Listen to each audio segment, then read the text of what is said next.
Bienvenidos a Pulso Glocal. Periodismo y gobernanza hiperlocal. La información que cobra sentido con una mirada ética del periodismo, bajo la conducción de Hugo Augusto, desde Ciudad de México. ¡Comenzamos!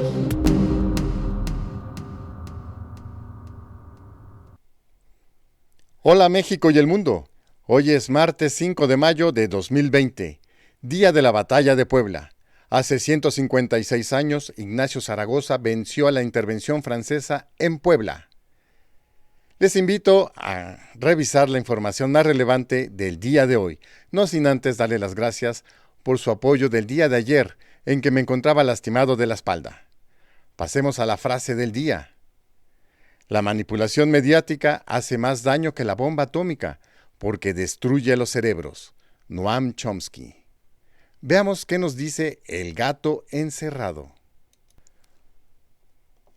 El día de hoy, 4 periódicos impresos de los 10 principales de México publican a 8 columnas noticias directamente referidas al COVID-19. 3 acerca de la aplicación del Plan DN3 en apoyo sanitario por COVID-19. La Jornada, La Razón y Crónica. Uno más, Excelsior, el anuncio de que médicos pernoctarán en el Complejo Cultural Los Pinos. Récord en inseguridad, El Universal. Próximo dictamen en Ley Bonilla, El Sol de México.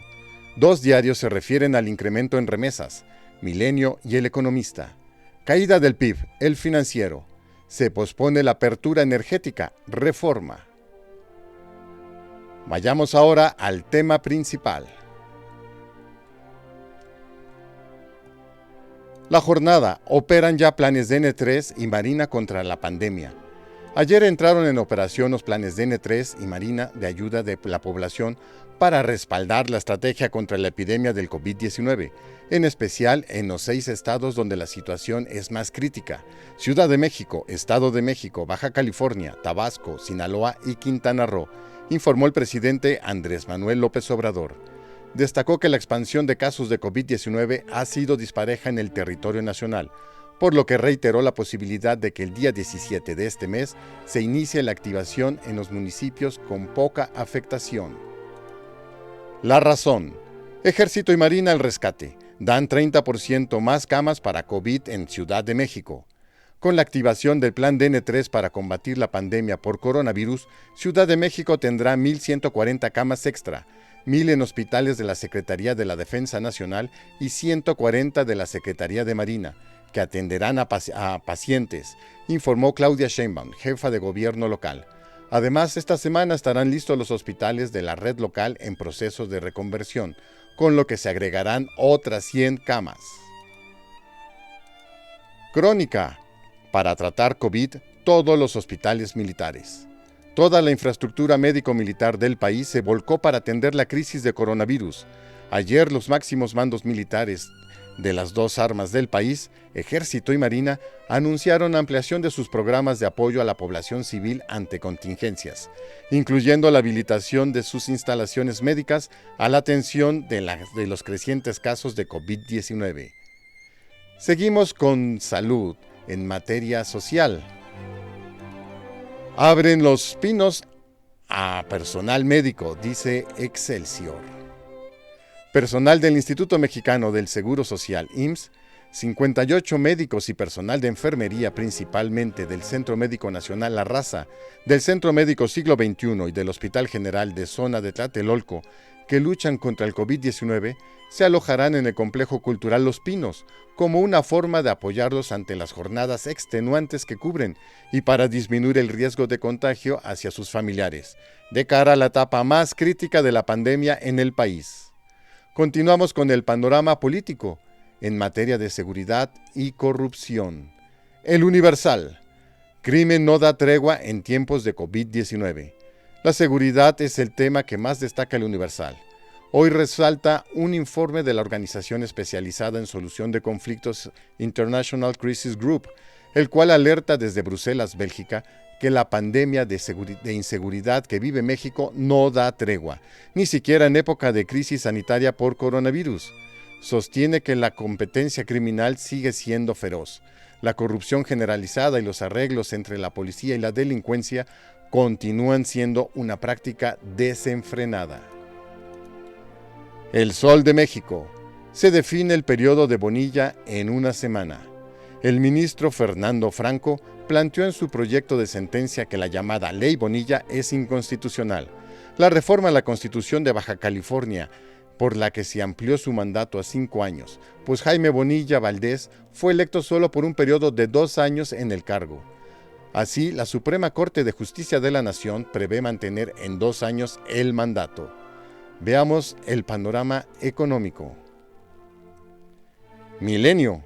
Subieron 49% remesas en marzo pese a la pandemia. A pesar de la pandemia por el COVID-19 que ha impactado la economía de Estados Unidos, en marzo de 2020 el flujo de remesas a México se aceleró y alcanzó 4.016.1 millones de dólares, nivel no visto para un mes. El monto representa un crecimiento de 49%, el incremento mensual más alto desde que se tiene registro en 1995, de acuerdo con las cifras publicadas por el Banco de México. El Economista. Remesas enviadas en marzo sumaron cifra histórica de 4.016 millones de dólares. Los envíos de connacionales que trabajan en el exterior se dispararon 49% respecto del registro del mes anterior, el mayor incremento mensual desde 1995. Los hogares mexicanos recibieron el mayor flujo mensual de remesas en la historia durante marzo, que según cifras oficiales del Banco de México, ascendió a 4.016 millones de dólares. El Financiero. Ven caída del PIB de 14% en el segundo trimestre. La actividad económica en México se hundirá 14% anual en el segundo trimestre de este año, lo que implicará una caída histórica, y además se prevé que la recesión se prolongará hasta el primer trimestre de 2021, de acuerdo con los pronósticos de analistas consultados por el Banco de México en la encuesta sobre las expectativas de los especialistas en economía del sector privado, correspondiente a abril. Reforma. Apuesta Comisión Federal de Electricidad por energías sucias. El Centro Nacional de Control de Energía, CENACE, publicó la semana pasada que abrirá la puerta para que se operen plantas generadoras de luz ineficientes, califica el diario, a costa del medio ambiente y muy posiblemente del bolsillo del consumidor eléctrico, señala el rotativo. Entrevista a Ramsés Peck, especialista del sector, quien considera que la entrada en operación de plantas llamadas must run o de reserva, entre los que se encuentran las de combustóleo, estaría relacionada con una estrategia para deshacerse del combustóleo que se genera en las refinerías. Y vamos a la imagen del día. La entrevista que la revista Proceso le hizo a Roberta Jacobson, ex embajadora de Estados Unidos en México, en que señala que el expresidente Felipe Calderón sabía de las operaciones ilegales de Genaro García Luna, exdirector de la Secretaría de Seguridad, reaviva los señalamientos de un narcoestado en el sexenio calderonista, como lo retrata el Fisgón de La Jornada. Pulso Glocal es un trabajo profesional de periodismo independiente, cuyo esfuerzo puede ser recompensado por tu interés en difundirlo y con aportaciones económicas. Si tienes una cuenta de PayPal, puedes contribuir desde casa. En pantalla puedes ver mis redes sociales. En YouTube, suscríbete, dale me gusta si es así y comparte. Como fondo musical escuchamos Romanza para violín y orquesta en sol mayor, opus 40, de Ludwig van Beethoven, con la Orquesta Filarmónica Real de Londres, dirigida por Sir Eugene Goossens. Al violín, los hermanos rusos David e Igor Oistraka. Una grabación de Deutsche Grammophon. Un disco más de la colección del Dr. Hugo Octavio Benítez. Una buena exposición facilita la comprensión de las noticias. Si lo deseas, puedes acceder a esta presentación hecha con el programa Prezi y a los vínculos de los diarios citados. Te dejo el enlace electrónico en los comentarios de YouTube.